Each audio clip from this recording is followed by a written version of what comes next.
Hello everybody, my name is Jeremy and welcome to my channel. Today I'm going to be talking about Scream Queens Season 1 Episode 10, Thanksgiving. Part of me wishes that I had been kind of like talking about this show since I started watching it, so then I could go back and see what my theories were from the beginning. But hey, this episode was probably my favorite of every single episode that has happened on Scream Queens, purely for its character development. This show has done a really good job at developing the characters in different little ways by showing us vignettes of their life and kind of how they react to situations, but for the most part, we've really kind of been at a static point with the characters, and only a couple of them have really kind of developed throughout the season. This episode did not shy away from character development, which I really appreciated because it was something that we really desperately needed in this show, was to have a little bit of heart. This show has also kind of focused on these really nasty traits of every person, and the Radwell family is quite possibly the most atrocious group of human beings that have ever existed on this show. They were like the worst parts of Chanel and the worst parts of the whole clique of Kappa, all just kind of boiled down into one little tiny pill and swallowed by each one of them, and they were just nastiness personified. And on the flip side, we got to really see some heart from Chanel, and we got to see some things kind of change about her. I think a lot of that change started happening around the time that she and Zayday were attacked, and then when she and Grace had coffee together the second time, and they kind of started to bond a little bit. I think we've seen glimmers of Chanel being a little more human, and this was the episode that we really saw it kind of come to fruition. Let's talk about that really big twist though, which was that Chanel number 6 is not actually dead. In the last episode, my jaw dropped to the floor when Chanel pushed number 6 down the stairs because I didn't expect Chanel to do that. But I also knew at that moment that Hester probably was not going to stay dead because she's kind of a tenacious little bitch. I kind of figured that the neck brace would be the one thing that would keep her alive, and turns out that is exactly what kept her alive. And being put in the freezer actually helped the swelling go down, so Chanel actually saved her life by putting her there rather than leaving her on the floor or putting her somewhere else where she probably would have died. This episode also dropped some really big bombs. That was one, that Wes is actually Boone's father and is the father of the babies that are out killing everybody. He said it was not out of the question though because he was kind of a slut, so it makes sense that he would have other kids running around out there. One of the other big bombs that was dropped is that Gigi is dead. I was not expecting that at all. We knew that Boone and the other Red Devil were going to kill Gigi together, and something happened in the last episode, and the other Red Devil decided to turn on Boone and kill him instead, which I gagged. What I don't understand is why the Red Devil would go through the trouble of killing Boone then and there, only to kill Gigi in the very next day. A lot of people think that the Red Devil is Melanie Dorcas, the previous president of Kappa House, who was poisoned via spray tan, who saw the Red Devil in front of her. And they're thinking this because episode 12 is entitled Dorcas, and Melanie keeps being brought up again and again and again, and it just seems a little too convenient that they keep bringing her up for her not to be important. Some people are saying that Chanel number 4 might be the killer, but it was established in the pilot that Chanel number 4 got meningitis, went home, and died. The part of the theory that confuses me about Melanie Dorcas being the killer is that when Sam died, she said that she knew who the Red Devil was, and she said, "I knew it was you." The only people that she had interacted with are the other Kappas, and maybe she interacted with Boone at some point in time in the campus, and maybe it was Boone that killed her. But as far as the show is concerned, she never actually saw Boone. She saw Gigi, and it could have been Gigi that killed her in the bathtub. But we also, it seems to be established that she doesn't like to get her hands dirty, that she's the one who kind of delegates the chores out to people.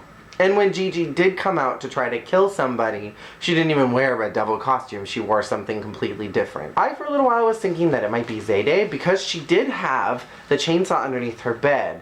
when Gigi and Grace's dad were being attacked downstairs in the Kappa house, Zayde was the only one who didn't come downstairs, but Boone said in the last episode that he was the one who attacked Gigi in order to throw off the scent. And in the last episode, Boone specifically asked the other Red Devil if they had talked to Zayde recently. So based off of the fact that Sam knew who the Red Devil was when they lifted their mask, and that the other Red Devil has communication with Zayde in some way, it has to be somebody that's already in Kappa, and it wouldn't make sense if it was Melanie Dorcas, considering she hasn't been on campus for a very long time. And she's not in Kappa, and therefore would not be interacting with Sam or with Zayde. The only people that would be interacting with Sam and Zayde in Kappa would be either Chanel number 1, 3, 5, Hester, or Grace. So it stands to reason that maybe Grace is the other killer. At the very end, when it was revealed that Gigi's head was inside of the platter, the only people that had come out from the kitchen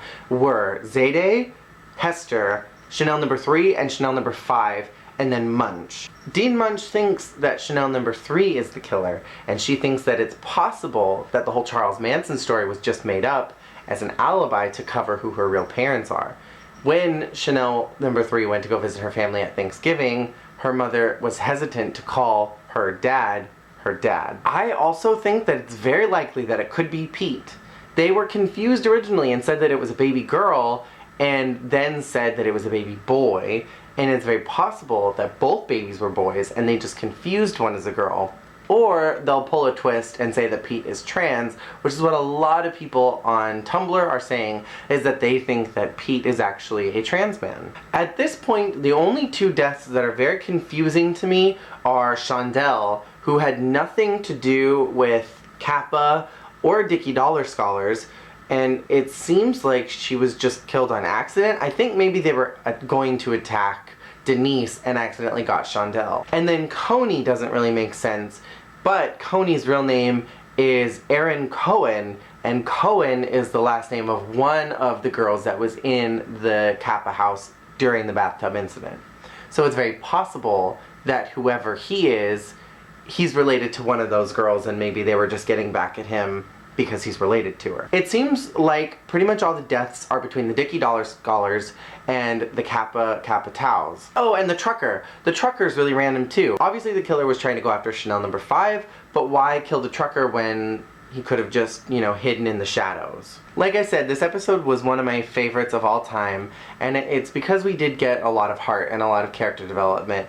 And we saw during Pictionary that Chanel had a really strong breaking point where she said, you guys are horrible and this is not how the world should be, and kind of had this long apologetic moment with Hester, which I thought was really good for her to have. She had kind of a closing moment with Chad, which I think made him realize that she's the most important thing to him.